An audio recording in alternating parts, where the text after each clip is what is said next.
O aspartame, utilizado como adoçante, corresponde a apenas um dos estereisômeros da molécula cuja forma estrutural é apresentada abaixo. Admita que em um processo industrial tenha-se obtido a mistura em partes iguais de todos os estereisômeros dessa molécula. Nessa mistura, o percentual de aspartame equivale a 20%, 25%, 33% ou 50%.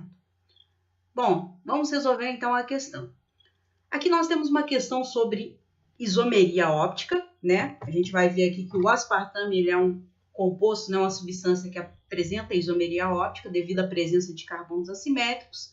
E o que ele quer saber é o seguinte, ele está considerando que após um processo industrial, né, tenha-se obtido uma mistura em partes iguais de todos os estereoisômeros possíveis para essa molécula de aspartame. Ele quer saber qual seria o percentual de aspartame nessa mistura, ok? Então vamos analisar aqui, ó. Tá aqui a forma estrutural do aspartame e se vocês olharem bem, vocês vão ver aqui que o aspartame é uma substância, né, um composto que apresenta isomeria óptica, porque ele tem carbono assimétrico, né? Relembrando o que é um carbono assimétrico. Carbono assimétrico é o mesmo que carbono quiral. É aquele carbono que apresenta 4 ligantes diferentes. Imagine, então, nós temos aqui um carbono, imagine que ele está se ligando a um ligante X, a um ligante Y, a um ligante Z e a um ligante W. Nós dizemos que esse carbono aqui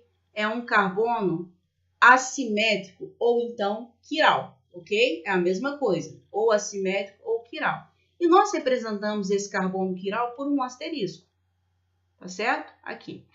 Bom, se vocês observarem bem, se nós analisarmos aqui a estrutura do aspartame, nós veremos que nessa molécula estão presentes 2 carbonos assimétricos, tá certo? Observando aqui, ó, esse carbono, observem só, ele é um carbono assimétrico, porque ele apresenta os 4 ligantes diferentes, ó. Esse grupo NH2 aqui é diferente desse grupo todo, que é diferente desse ligante todo aqui e que é diferente do hidrogênio, que é o 4º ligante para esse carbono. Então, nós temos aqui um carbono quiral. Só que se vocês observarem mais detalhadamente, vocês perceberão que o aspartame apresenta um outro, né, um segundo carbono quiral, que está localizado aqui, ó, esse carbono. Ele apresenta os 4 ligantes também diferentes, tá certo? Então, a molécula de aspartame, né, na estrutura do aspartame estão presentes 2 carbonos quirais. A partir desse número de carbonos quirais, nós podemos, através da regra de Van Hoff, determinar qual o número de estereoisômeros possíveis para essa substância. A regra de Van Hoff diz o seguinte, para determinar o número de isômeros opticamente ativos, ou seja, dos enantiômeros que apresentam atividade óptica, a gente usa essa formulazinha aqui, ó, 2 elevado a N, tá certo? Onde N é o número de carbonos assimétricos presente na estrutura. Então aqui, se nós jogarmos nessa fórmula, nós obteremos o número de isômeros opticamente ativos. Opticamente ativos, ok? Essa é a formulazinha para se calcular o número de isômeros opticamente ativos. A regra de Van Hoff também ela é utilizada para poder calcular o número de misturas racêmicas, ou seja, o número de isômeros opticamente inativos.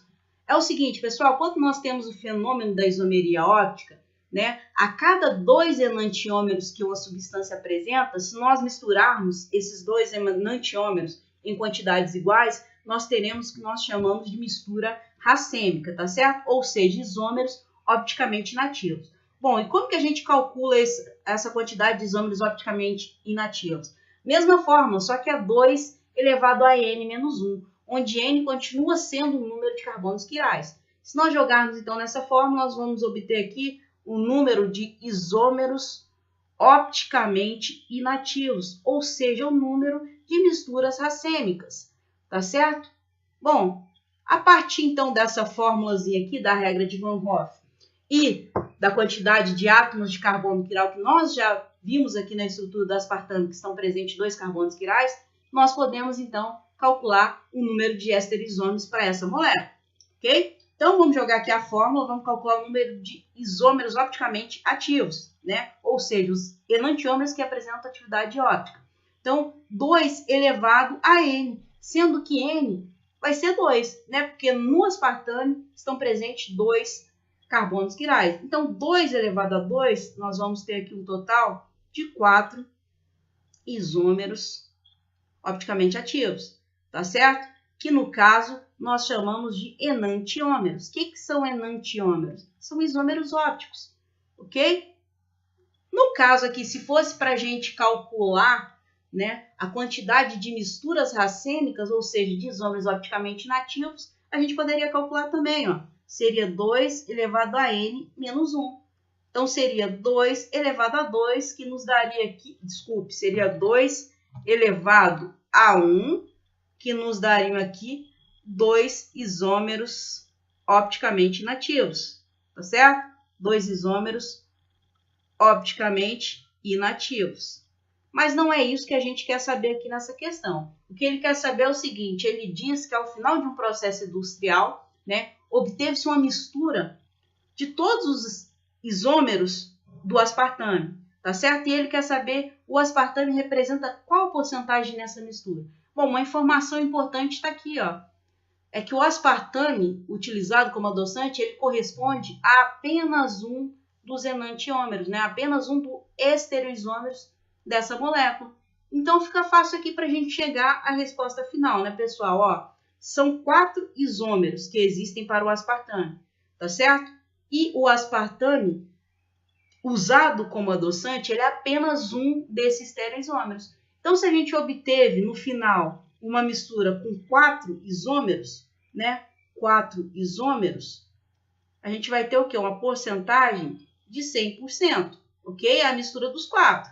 Bom, só que o aspartame usado como adoçante, ele representa apenas um dos enantiômeros para essa molécula. Então, nós vamos ter aqui um isômero, né? Vai equivaler a quanto nessa mistura? Né? Se a gente resolver isso aqui, a gente vai chegar numa porcentagem de 25%. Então, o gabarito para essa questão aqui, letra B, né? Notem que para essa estrutura aqui são possíveis 4 isômeros opticamente ativos, ou seja, 4 enantiômeros. Entretanto, o aspartame, que é utilizado como adoçante, ele é apenas um desses enantiômeros. Então, numa mistura de 4 isômeros diferentes, apenas um vai representar 25%, correto? Então, o gabarito para essa questão, alternativa B, 25%.